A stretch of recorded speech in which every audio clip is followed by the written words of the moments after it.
بسم الله الرحمن الرحيم، والصلاة والسلام على أشرف المرسلين. طبعا في إطار منتدى الذاكرة الذي ننظمه أسبوعيا، وطبعا هذه الأيام ماي هو شهر الذاكرة، فارتعينا أن نخصص هذا العدد إلى الهلال الأحمر الجزائري. أولا حول نشأة الهلال الأحمر الجزائري والدور العمل التطوعي اللي يقوم به، ويشرفنا أن نستضيف سي نباش الجمعي وهو لو دويان تاع الكرواسون روج الجزائري الهلال الأحمر الجزائري. وكان من المفروض أن تحضر معنا سيدة رئيسة الهلال الأحمر الجزائري، ولكن استدعيت في آخر لحظة إلى مهمة مستعجلة. وهذا هو الهلال الأحمر دائما هكذا، لما يكون أي حدث طارئ فالهلال الأحمر الجزائري دائما الأول في المناسبات هذه. وطبعا تحضر معنا المكلفة بالإعلام في الهلال الأحمر الجزائري، وسي نباش كما قلت هو عميد الهلال. وكما جرت العادة بداية ننصت وإياكم إلى فاتحة الكتاب ترحما على أرواح الشهداء وأرواح الهلال الأحمر الجزائري. أعوذ بالله من الشيطان الرجيم. بسم الله الرحمن الرحيم. الحمد لله رب العالمين، الرحمن الرحيم، ملك يوم الدين، إياك نعبد وإياك نستعين، اهدنا الصراط المستقيم، صراط الذين أنعمت عليهم غير المغضوب عليهم ولا الضالين. آمين. صدق الله العظيم. والآن نستمع للنشيد الوطني.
إذن مرحبا بكم جميعا. قبل أن نبدأ في هذا اللقاء أطلب من الأخ مجاهد سعد المجيد عزي أن يلتحق معنا في المنصة، لأنه عمل كثير على القطاع الصحي، وربما العمل دائما منضبط ما بين الهلال الأحمر الجزائري وقطاع الصحة، سواء أثناء الثورة أو بعد الاستقلال. إذا كان يتفضل سعد المجيد عزي معنا المنصة.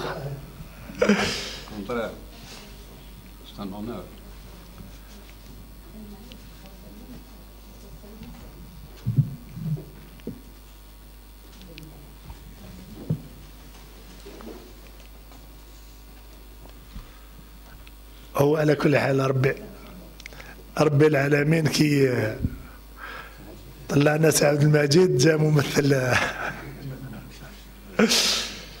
إذن مرحبا بكم جميعا. قبل أن نبدأ فقط كما جاءت العادة نقول لكم الأسبوع القادم إن شاء الله راح تكون ذكرى 60 تاع وفاة أحد رموز الحركة الطلابية، خاصة ونحن يعني نحيي اليوم الوطني للطالب والذكرى 60 لوفاة محمد خميستي رحمه الله كأول وزير للخارجية الجزائرية. واعتقد أن الموضوع يتناسب لأن 60 سنة منذ وفاته، وسي محمد خميستي كان واحد من مناضلين الحركة الطلابية، وراح يكون ضيفنا سعادة السفير المجاهد سي نور الدين جودي اللي كانوا يقراوا مع بعض، واللي راح يقدم لنا عمل حول حياة الدبلوماسي الجزائري سي محمد خميستي في الذكرى 60 لوفاته. هذا راح تكون يوم الأربعاء 17 ماي إن شاء الله إذا أحيانا ربي. فطبعا يحضر معنا كما قلت سي جمعي نباش، وهو عميد أو لودويان تاع الهلال الأحمر الجزائري، ليقدم لنا مداخلة ما راحينش نطولوا كثير، ولكن هي مناسبة على الأقل نقف وقفة عرفان وتقدير لكل مناضلين أو متطوعين الهلال الأحمر الجزائري، سواء أثناء الثورة أو بعد الاستقلال. لما نشوفوا جيل في كل مناسبات واقف، فلا بد ولو التفاتة رمزية لهؤلاء الشباب. شكرا الله فيكم ومرحبا بك. شكرا سيد المدير.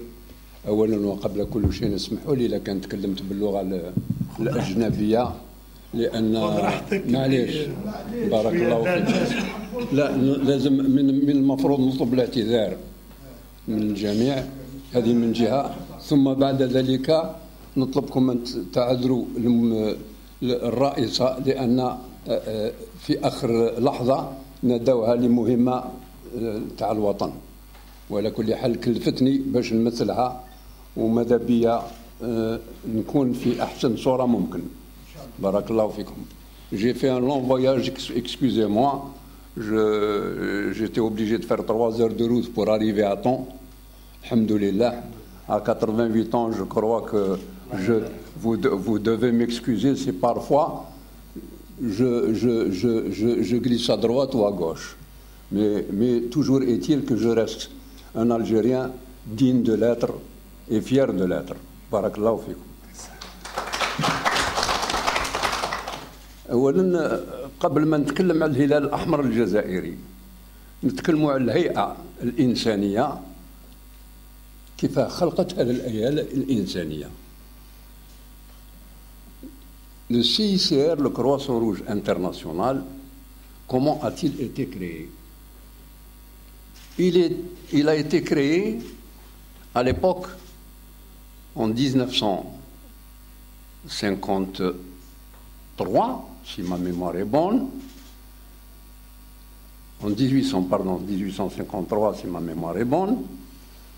À l'époque, l'Algérie était colonisée.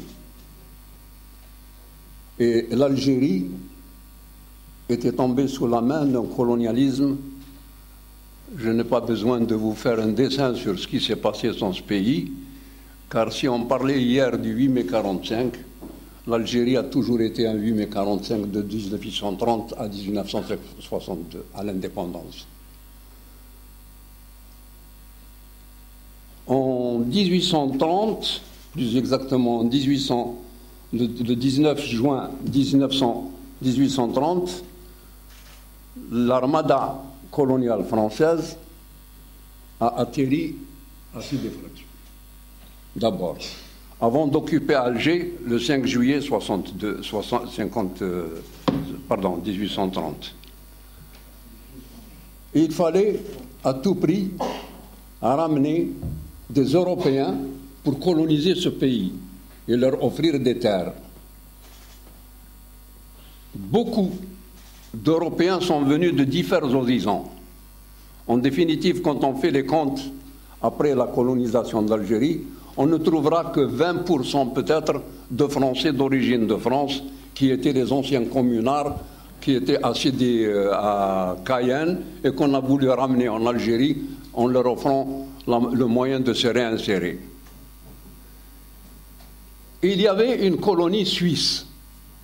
Cette colonie suisse avait réussi à avoir de la part du gouvernement de l'époque du gouvernement colonial 20 000 hectares dans la région de Sétif, plus exactement à Djmila, et plus exactement, pour être plus exact, à Oued el-Dahab.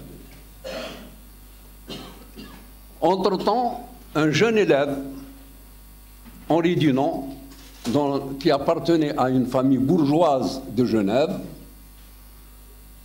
a été renvoyé du lycée Calvin parce que c'était un mauvais élève. Il n'avait pas réussi à avoir les notes suffisantes pour passer à une étape supérieure. Donc son père bourgeois de Genève l'a confié à un ami du Lin qui était directeur de la banque La Genevoise. Et il lui a demandé d'en faire un banquier. Effectivement, durant plusieurs années, ce jeune Henri Dunant va se familiariser avec le système bancaire, etc. Et il fut envoyé en Algérie, à Sétif, dans le département de Sétif et plus exactement à l'Elma, pour s'occuper justement des futurs Suisses qui allaient s'installer. Donc, il a voulu profiter de l'occasion pour avoir des terres à lui. Le gouvernement colonial de l'époque lui avait donné 8 hectares. 8 hectares avec la possibilité d'utiliser une chute d'eau pour faire des moulins, parce qu'il s'est rendu compte qu'il fallait avoir des moulins pour moudre le blé et vendre de la farine dans la région.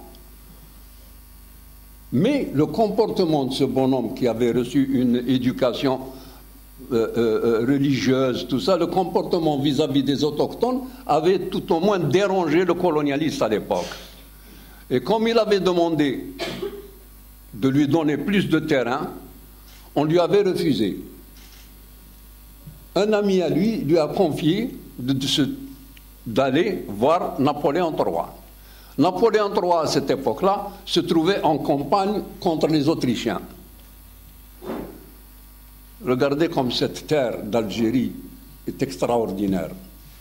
Et c'est comme ça qu'en allant rencontrer Napoléon, il arrive à Solferino. Et à Solferino, il a vu le massacre qu'il y a eu entre les Prusses et les Français, 40 000 morts, sans compter les blessés. Il a été effrayé par ce qu'il a vu. Donc il a demandé aux citoyens de la région de bien vouloir l'aider à sauver tout au moins les blessés. Et comme les blessés appartenaient aux deux camps, donc il ne fallait pas faire de différence. Il avait demandé à un colonel français de libérer les médecins, les infirmiers qui étaient prisonniers des Français de manière à venir l'aider. Et c'est de là qu'est né ce fameux mouvement qu'on appelle aujourd'hui la Croix-Rouge, le CICR, et qui a été bien sûr à l'origine des fameuses conventions de Genève de 1849. Donc tout cela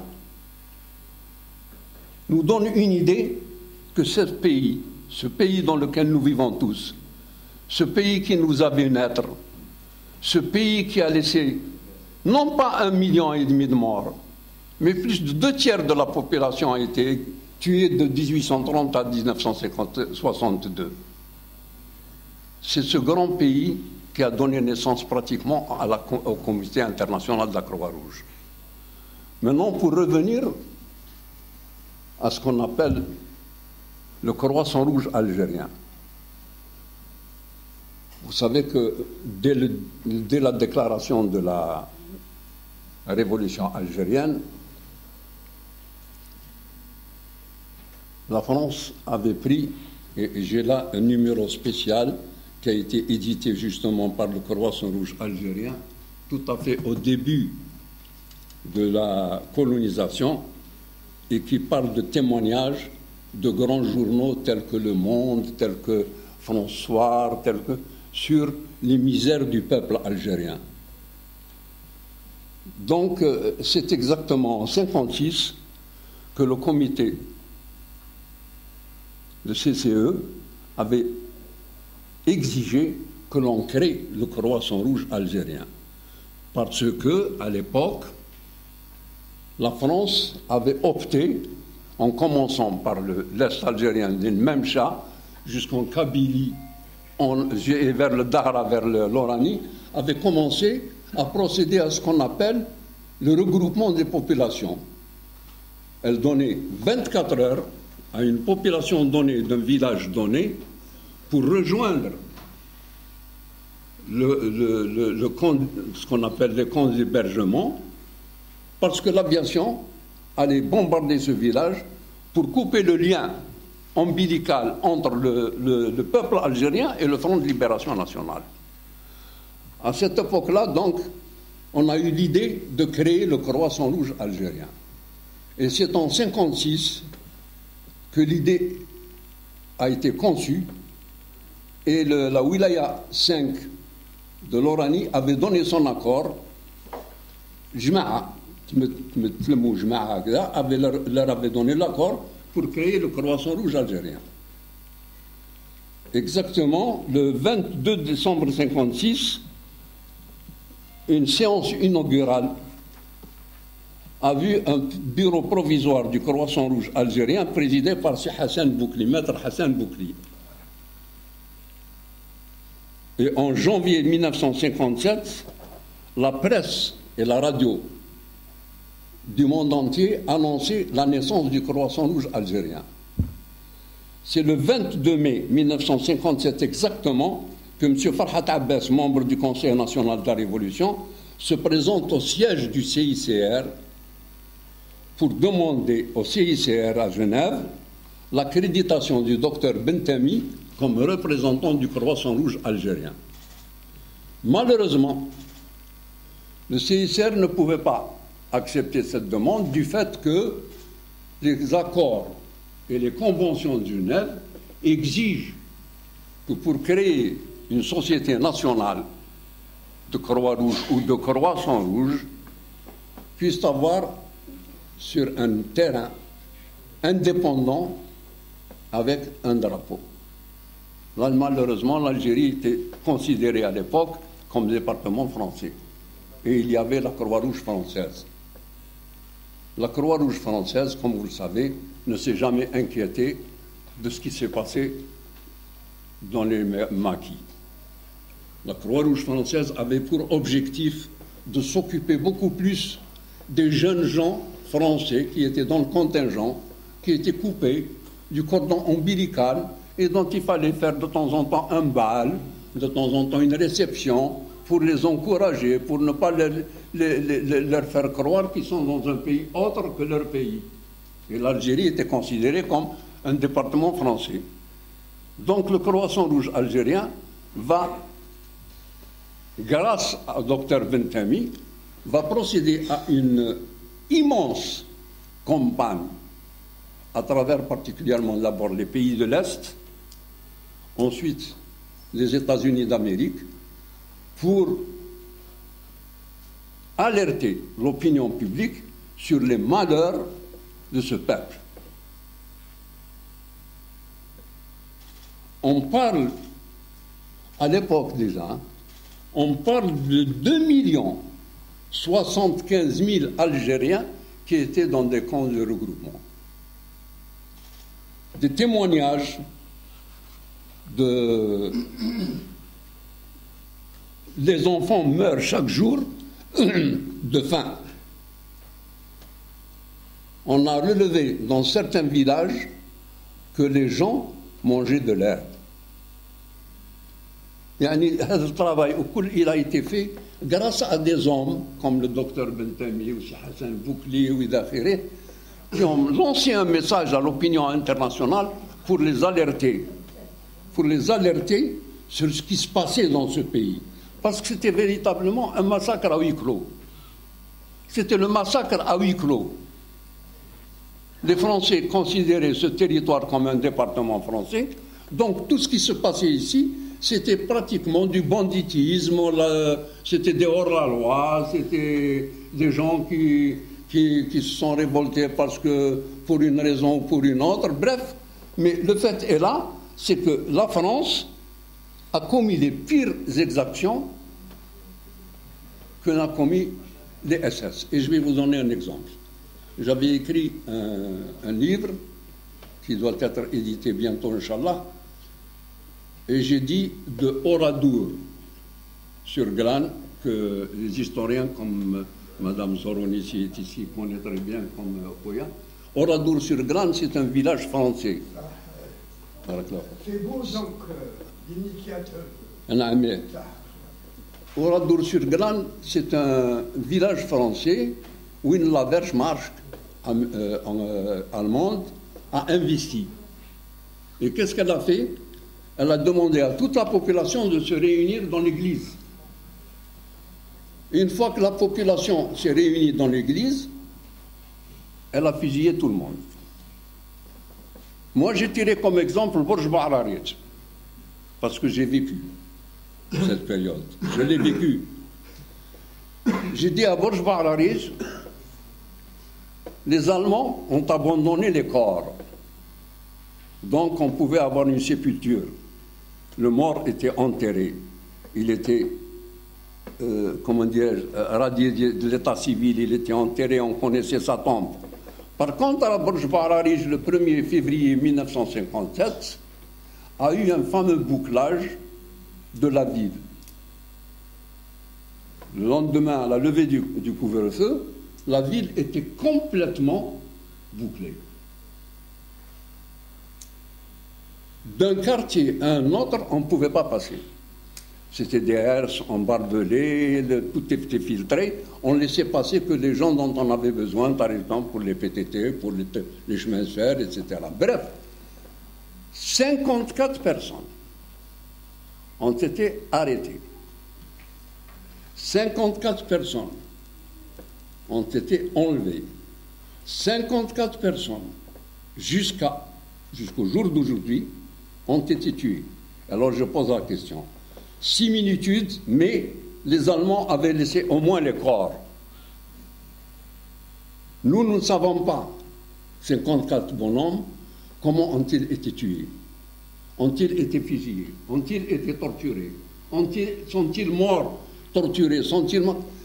Même s'ils sont morts, où sont-ils? Dans quelle région d'Algérie ont-ils été tués? Et ça, ce n'est pas un problème qui est propre à Borj Ba'arariet, il est propre à pratiquement toute l'Algérie. Et donc le Croissant Rouge algérien, pour en revenir à notre sujet de débat, le Croissant Rouge algérien, grâce à son équipe et au docteur Bentami en particulier, dont Benatia avait fait un livre extrêmement intéressant que je vous conseille de lire, a fait un travail miraculeux. Et les premières aides vers cette population sont venues des États-Unis. هذيك اللي كنتشفاو كاينه واحد الكلمه بالعربيه يقولوها اللي يشرق واللي يغرب. هذه خلقت في الثوره. خلقت في الثوره عندما الاستعمار يجي يبومباردي بالنابالم الناس تهرب.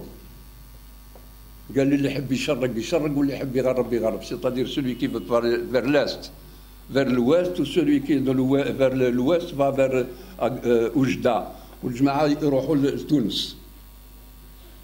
هنا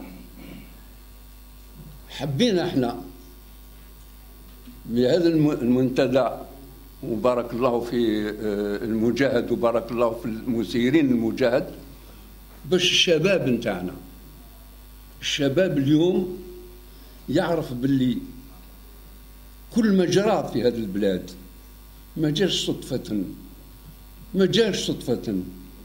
Ce n'est pas tombé du ciel. C'est un peuple qui a souffert.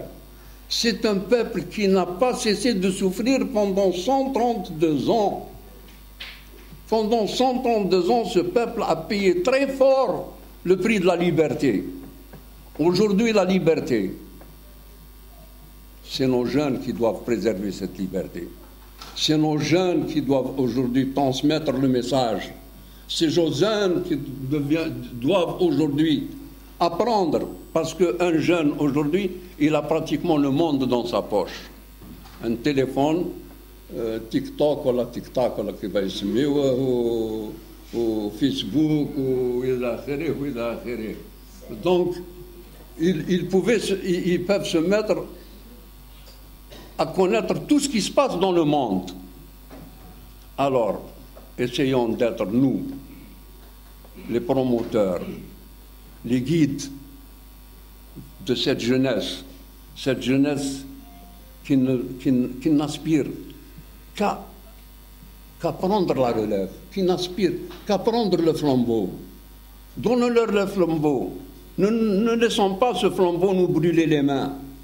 Transmettons ce flambeau. Essayons de faire de cette jeunesse fière de son pays, fière de son passé, fière de son... et capable du futur. Le futur, c'est quoi? Construire un pays fort.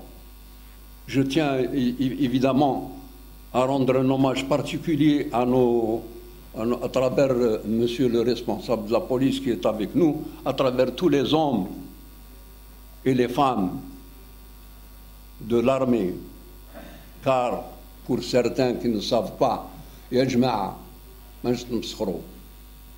nous avons un pays grand comme un continent qui a 6 frontières. 6 frontières. Rares sont les pays comme l'Algérie qui ont 6 frontières. Et aucune frontière n'est sûre. Ou bien c'est la misère qui oblige les Sahéliens à transhumer vers l'Algérie, comme on voit nos frères du Niger et du Mali ici en Algérie. Ou bien c'est des guerres internes comme au Mali, en Libye, ou bien c'est l'ennemi juré qui est à l'ouest. Donc tout ça nécessite un effort extraordinaire d'une armée très forte et d'un pays très fort sur le plan défensif, bien sûr. L'Algérie n'a jamais été un pays qui a provoqué. Je me permets, si vous le permettez, de vous lire, par exemple, je tremble un peu parce que je commence à avoir un peu de petit Parkinson. Ça, c'est pas beau, c'est pas gai, mais tant que la vie est là, on transmet le message. Tant que la vie est là, nous continuerons à transmettre le message. Vous savez que l'Algérie, en se libérant, a libéré le continent. En se libérant, l'Algérie a libéré pratiquement le continent. Il y avait le problème qui se posait. Le fameux problème qui n'existait pas dans les conventions de Genève, c'est de reconnaître uniquement les guerres universelles, les guerres conventionnelles, c'est-à-dire une guerre entre un pays et un pays, les conventions qui font par contre, les révolutions n'étaient pas comprises dans les conventions de Genève. Et c'est grâce à l'Algérie, et grâce à la libération de l'Algérie, que les conventions de Genève ont ajouté des additifs pour la protection des personnes et des combattants de libération nationale d'un pays X qui tombait ou qui était blessé et qui était bénéficiaire des mêmes prescriptions des conventions de Genève que s'il s'agissait d'une guerre conventionnelle. هنايا عندي مثال نعطيه لكم. En 1971,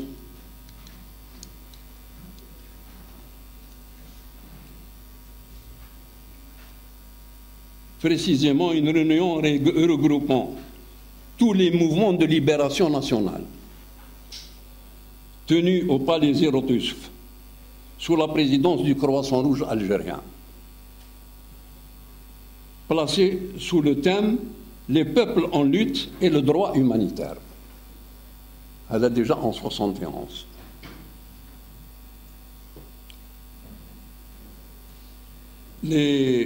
Dans le cadre de ces discussions, le droit humanitaire international et les conflits dits non internationaux, désignant par là les luttes de libération. C'est ainsi qu'il a été constaté la nécessité de réajustement de ces conventions de Genève et leur adaptation à la situation actuelle dans le monde. L'objectif était d'étendre le droit humanitaire international en lutte pour leur libération.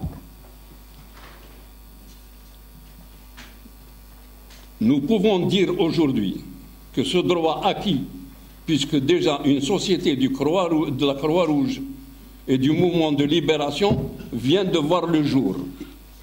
En Algérie, c'est la Croix-Rouge angolaise. Il s'agit de la Croix-Rouge angolaise qui a été créée récemment dans le territoire libéré en Angola. De cette suite d'événements, le docteur Dos Santos, représentant le mouvement de libération angolaise, donne une conférence de presse au siège du Croissant Rouge algérien où il fait la déclaration suivante. Tout d'abord, permettez-moi de vous remercier sincèrement d'avoir répondu à notre appel. Ce que nous devons aujourd'hui annoncer marque un pas de plus dans la voie de libération de notre pays. À la suite de la situation créée par le développement irréversible de la lutte du mouvement de libération nationale, exerce le contrôle administratif, politique, militaire sur le tiers des pays de l'Angola, soit 1 million d'Angolais.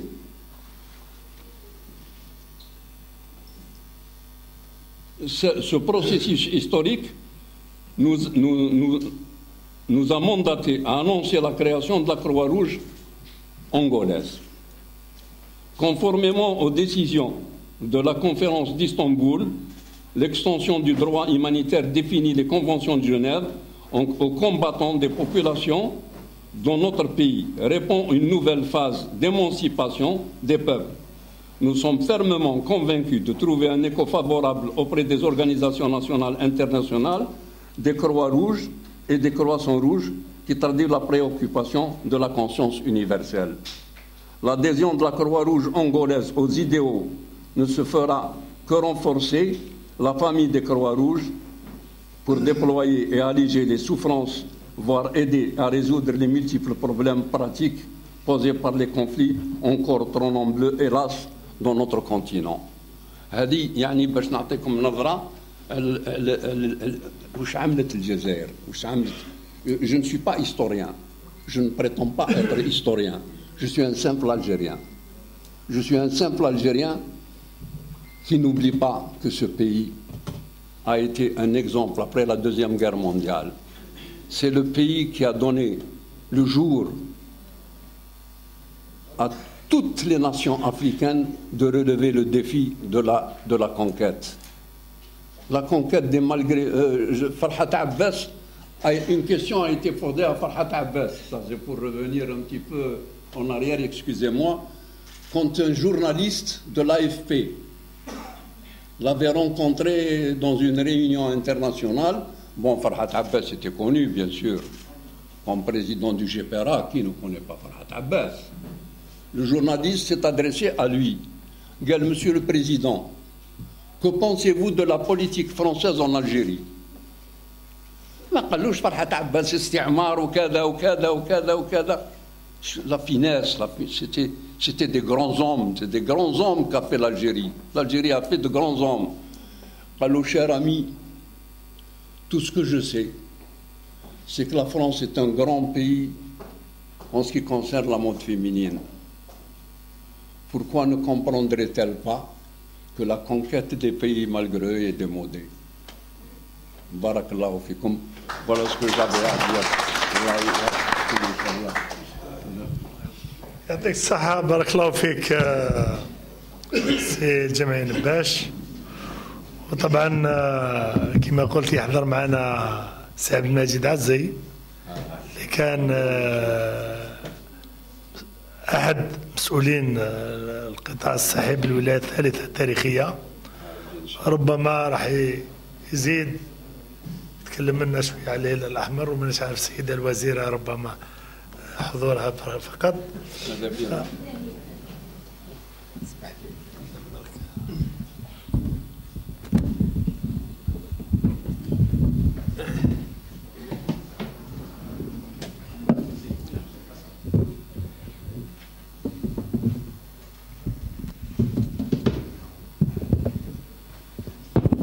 شكرا. بسم الله الرحمن الرحيم، الصلاة والسلام على أشرف المرسلين. على كل حال أنا ما كنتش ما وجدتش روحي باش نتكلم على هذا. على كل حال أنا ما كنتش j'étais pas prévu pour intervenir، ولكن الكرواسون روج كان موجود في الثورة، كان موجود في الماكي ابارتير دو 57 في الكونغري تاع لاسومام تكلموا عليه على وجود تاع الكرواسون روج في كل الولايات. وحنا في الولاية وين كنت أنا في الولاية الثالثة على كل حال بدينا في الأول حتى نساء داروا يعني خدموا لي كرواسون روج يعني سقدوا داروا دي براشار ومديهم لي زانفيرمي اللي كانوا داخل لي سيكسيون دو كومبا باش كي يدير الاخر تاعو طياره ولا العدو ما يضربوش، يعني ما خاطر سي كرواسون روج دونك سي دي زاكسيون هيومانيتير. ولكن فرنسا في هذاك الوقت ما تستعرفش بهم، هما الاولين اللي تضرب فيهم خاطر بالنسبه لها هذو راهم يداويو فوالا سي دي زالمون دونك نحاول بقى غير بالكلام. ولكن موجود في النظام نتاع الولايه كامله في السيكتور في لا ريجيون في لا زون وفي لا ولايه. يا ان ريسبونسابل دو كرواسون روج كي اون ميم طون ريسبونسابل دو سيرفيس دو سونتي، يعني ماشي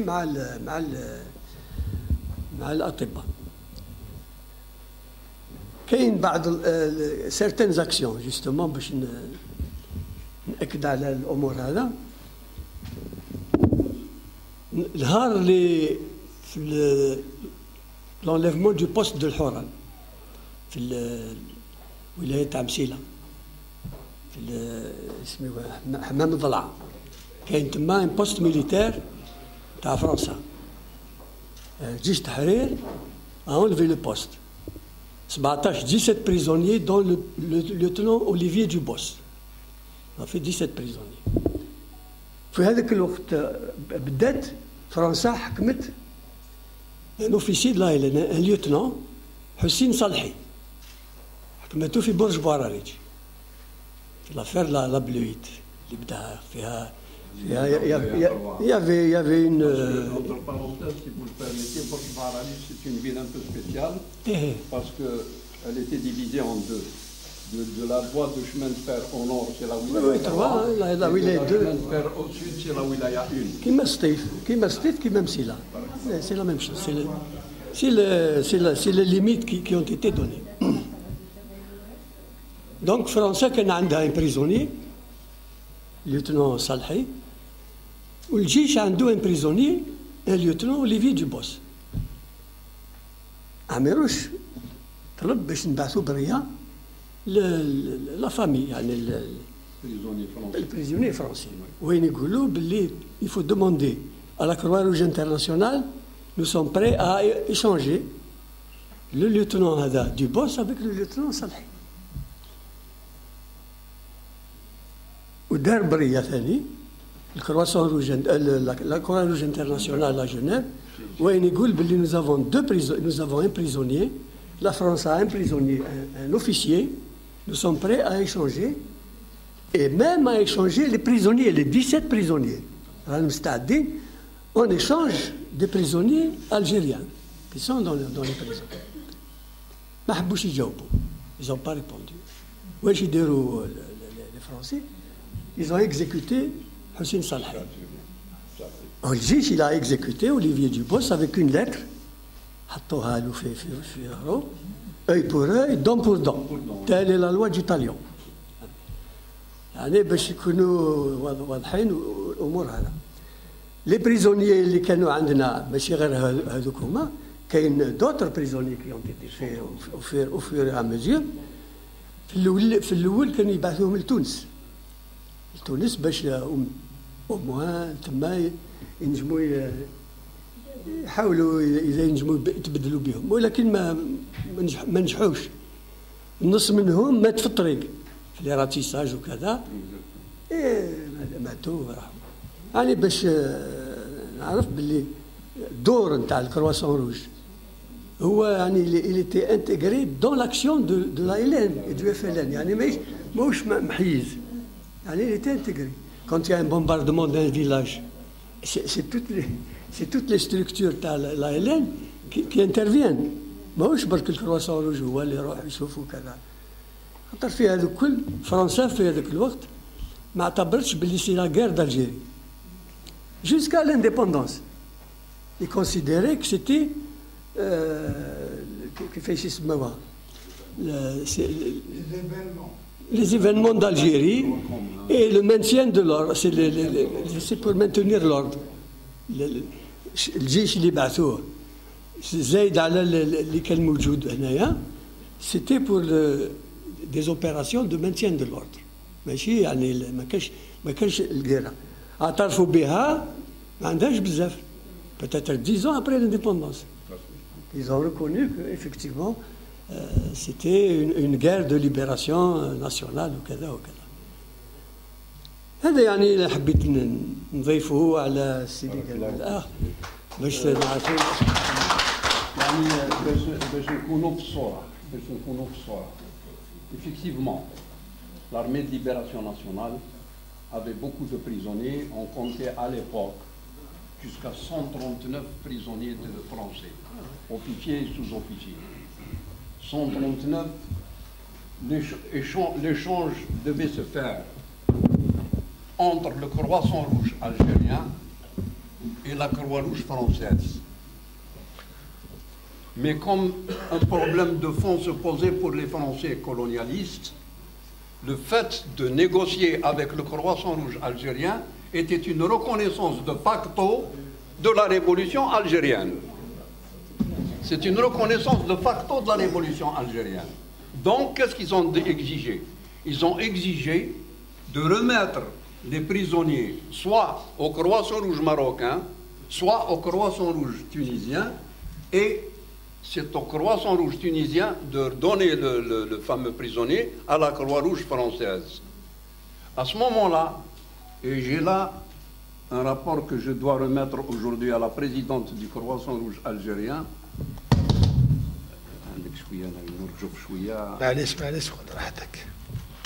Voilà, j'ai le rapport année par année.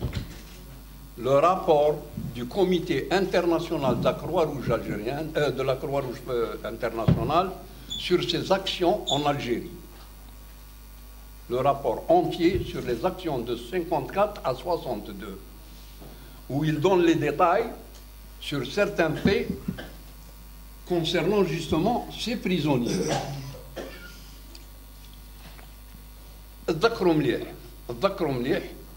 L'utilisation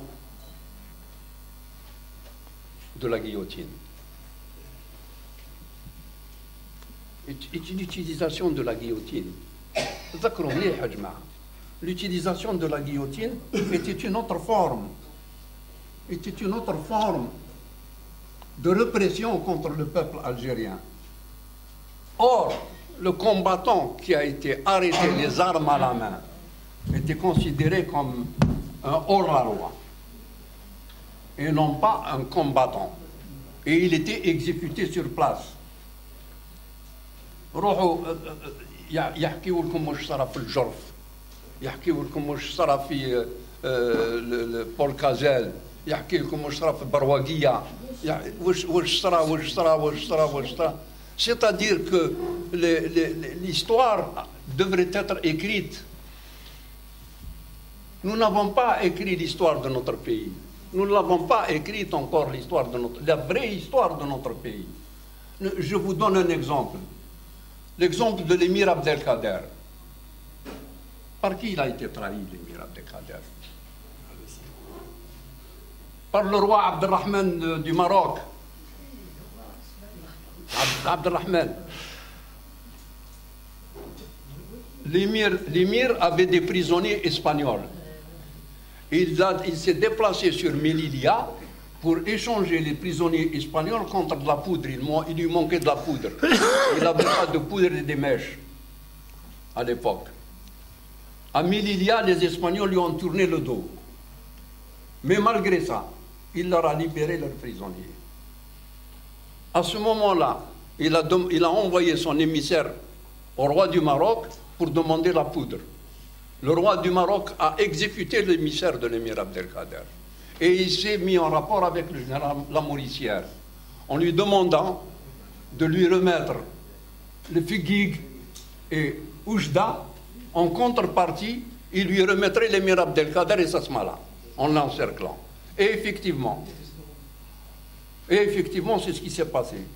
Et quand l'émir, bon, je ne vais pas raconter l'histoire de l'émir, je ne suis pas un historien, je vous l'ai dit tout à l'heure, quand l'émir a été envoyé en France dans les conditions qu'il avait exigées, parce que la Mauricière a été honnête. Comment il a été honnête? Il a été honnête avec l'émir en prenant un parchemin blanc, en signant, mettant son cachet en signant, et demandant à l'émir d'écrire ses exigences. L'émir a demandé la protection d'Asmala, la libération de son envoyé. Et c'est là qu'il a été très affecté en apprenant qu'il avait été tué. Mais les Français ont toujours trahi leur parole. Quand il a été emmené en France, il a été mis en prison. Ce n'est que Napoléon qui est arrivé et qui a exigé que la France tienne parole. L'émir est parti en Turquie d'abord, avant d'aller en Syrie. Rappelez-vous bien qu'en Syrie, quand il y a eu le fameux massacre des chrétiens,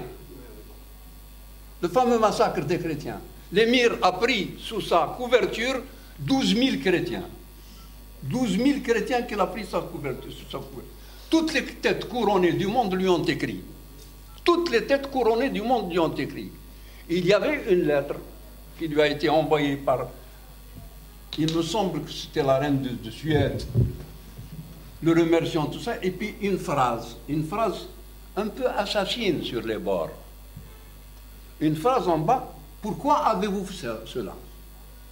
لماذا فعلت هذا؟ وش جاوب الأمير عبد القادر؟ ما فعلته إلا بمعتقدة المحمدية واحترام حقوق الناس. À l'époque, on ne connaissait pas le droit humanitaire. وحقوق الناس. À l'époque, on ne connaissait pas le droit humanitaire. Et c'est de là qu'est partie toute l'idée d'un droit humanitaire international. Il a été, quand de Lesseps est parti pour creuser le canal de Suez, il fallait au moins prendre les terres des gens qui habitaient à proximité de l'endroit où on devait faire passer le canal de Suez. Les gens se sont révoltés. À l'époque, c'était pas Farouk, bien avant Farouk. Ils se sont révoltés en disant non, c'est nos terres, vous n'avez pas le... Eh bien, ils ont fait appel à l'émir. Et c'est l'émir qui est descendu, qui a convaincu les Égyptiens sur l'utilité, l'importance future de ce canal de Suez. Et nous avons des photos où l'émir a été l'un des premiers invités représentant le monde musulman, qui représentait le monde musulman à l'inauguration du canal de Suez. Je parle un peu avec les nerfs parce que... بارك الله فيك سي جمعي.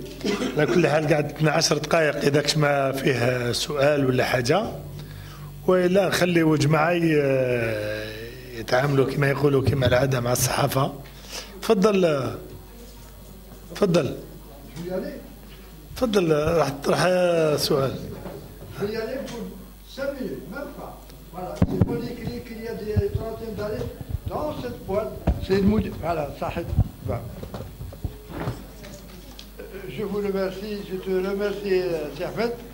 C'est bon, la sonorisation. Tout d'abord, c'est Ali Kabesh, ancien correspondant de Moudjahid et cadre dans les collectivités locales du ministère de l'Intérieur. Ali Kabesh. Bon, voilà. Je vais vous lire un article que j'ai écrit il y a dans les années 2000, comme ça. Alors, Bourg-Minaïl, une ville du 1er novembre 1954.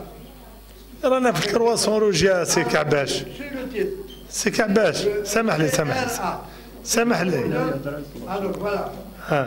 la ville pour bien dire ce qu'elle est, en 2 mots. Alors c'est avec, je vous lis le petit article, publié par Moudjahid.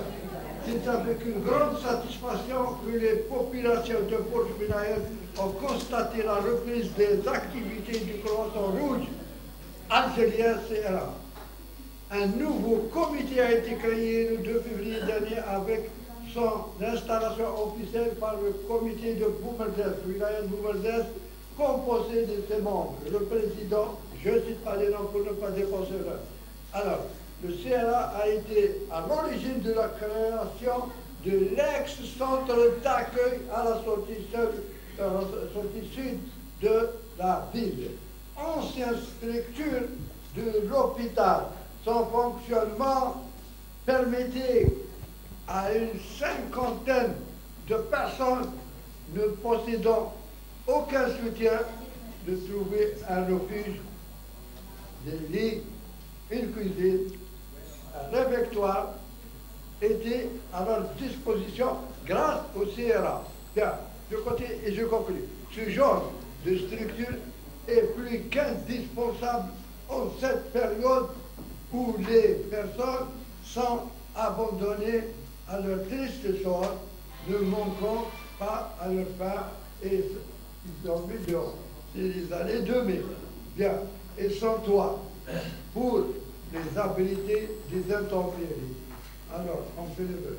Le comité sera-t-il à même de relever le défi à l'image de ces aînés dont on dit aujourd'hui toujours beaucoup de bien pour leur action en faveur des couches démunies, handicapées. Et le professeur Chauffeur, la Suisse l'a toujours aidé l'Algérie, et Moudjahid en particulier, qui peut oser dire El Moudjahid, son rôle, Moudjahid, il a libéré le pays. Et j'ai adhéré à mon... Je suis un rescapé de la Révolution, handicapé. Le contre-torture, j'ai été à l'âge de 10 ans. Et si ça continue, je vais avoir des larmes. Non, je ne dois pas avoir des larmes de mal.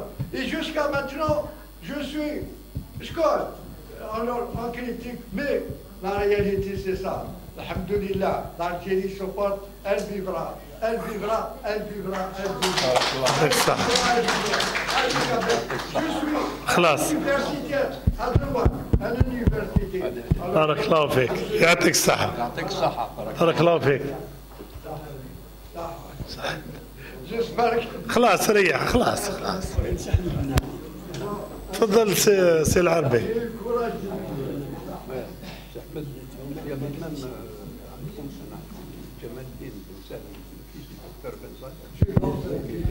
شكرا.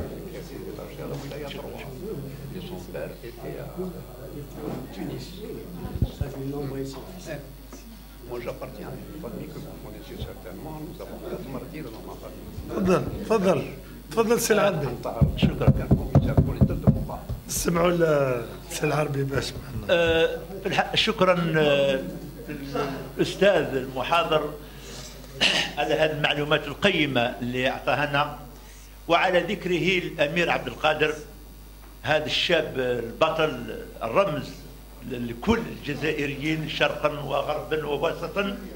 هذا الأمير اللي جاء من الغرب ووصل إلى قريتي في منطقة البويرة.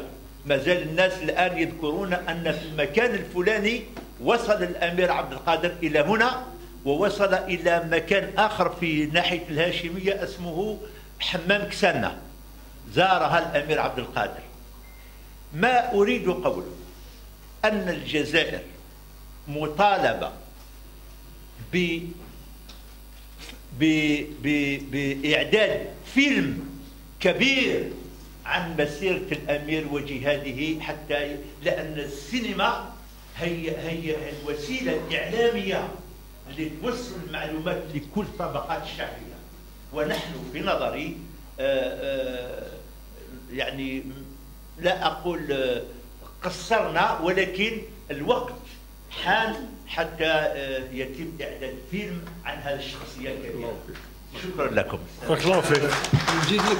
نزيد لك معلومه واحده اخرى تفضل يا أستاذ. على الامير، مادام راك تتكلم على الامير، حتى ولو خرجنا نوعا ما نعم. لا خرجنا نوعا ما من الموضوع نتاعنا، ولكن الامير عبد القادر اون بروتون، اون فام بروتون من لا بريطانيا، سمعت باللي الزوج تاعها كان عسكري هنا في الجزائر، il est prisonnier de l'émir Abdelkader.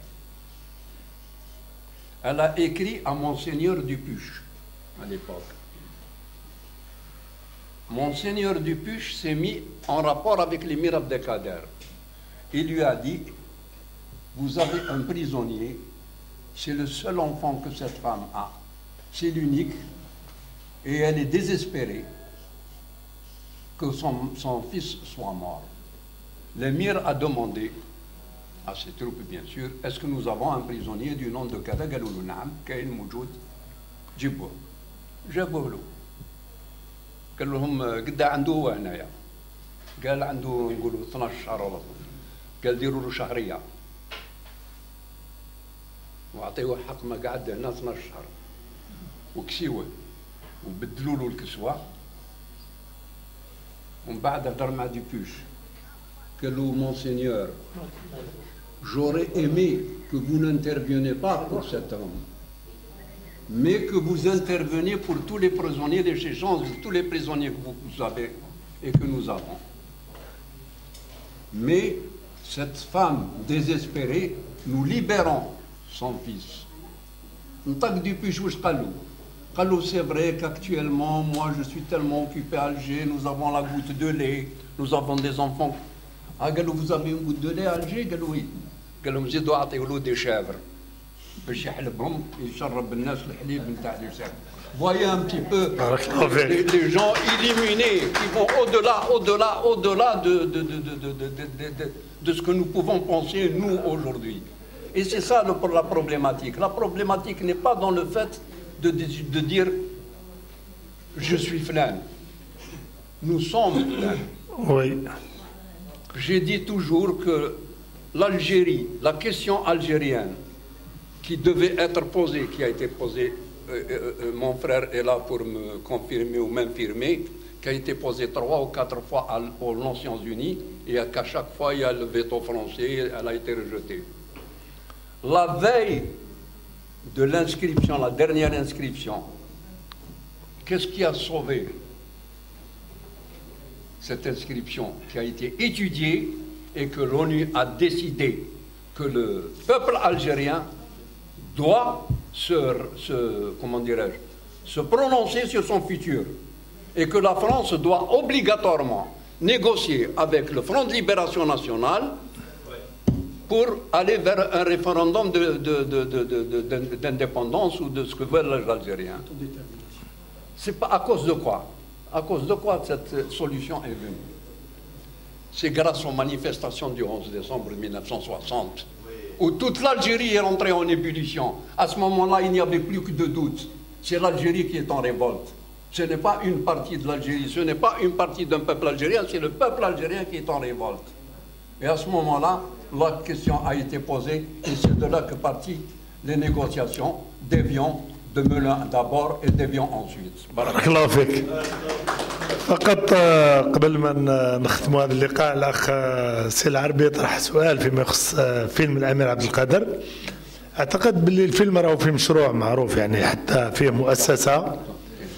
مؤسسة لأحمد راشدي ومجموعة المستشار لدى السيد رئيس الجمهورية يشتغلوا على الفيلم هذا، ولكن احنا نتمنى يكون فيلم في مستوى عمر المختار مثلا او الرسالة او العقاد، يعني في مستوى اكبر حتى ربما نحققوا هدف من الاهداف.